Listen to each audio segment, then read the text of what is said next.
Now, we are, of course, in the midst of what we are calling the era of the streaming wars, right? For a long time, Netflix had the playground to itself. Then came Hulu, Amazon Prime, a number of others, Crunchyroll, a whole bunch of different ones. Now we've entered into a new stage of that where we've got HBO Max, we've got Disney Plus, we've got NBC Peacock. Or do we really have NBC Peacock? The release numbers just came out for NBC Peacock, and I thought this was interesting. Now, I don't think any of us expected NBC Peacock to come out of the gate and have as many subscribers as, say, Disney did in its first 6 days, right? But the numbers are a little bit lower than even I expected.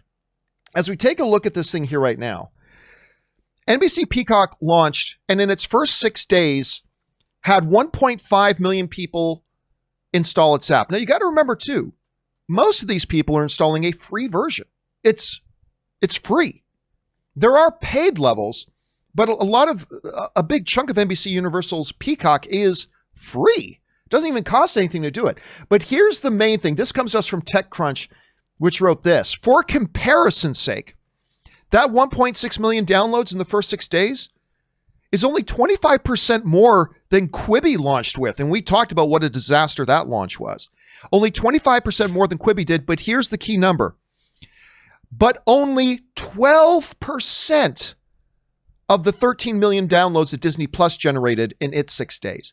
Now, again, I'm not saying any of us should have expected that, say, NBC Universal would have launched immediately with the same kind of reflective numbers that we were going to see with Disney Plus.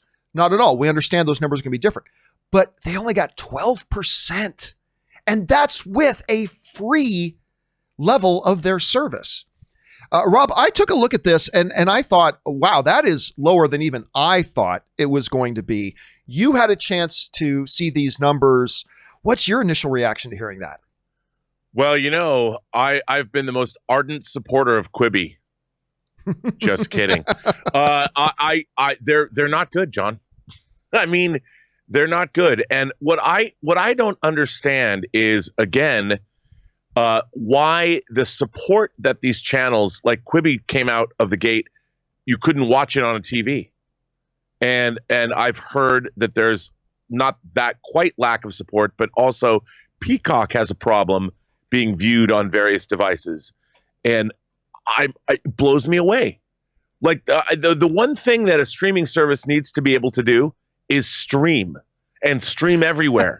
And if you can't do that, whether it's an HDMI connection or Roku or whatever deal hasn't been made, why did you launch?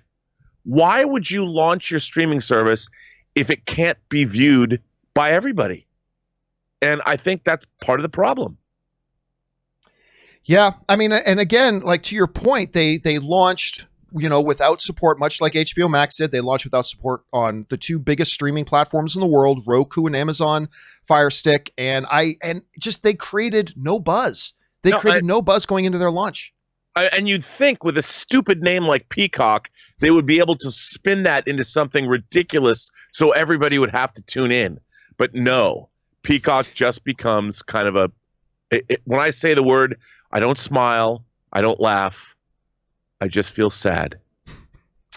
All right, guys, the question is, what do you think about these? I don't think there's any way to spin it other than disappointing launch numbers for NBC Universal's Peacock. Now, this is still a service that has a lot of promise. It can evolve into something really, really cool. But what do you attribute to the fact that it had such a slow start? Jump down to the comment section below and let us know your thoughts. All right, guys.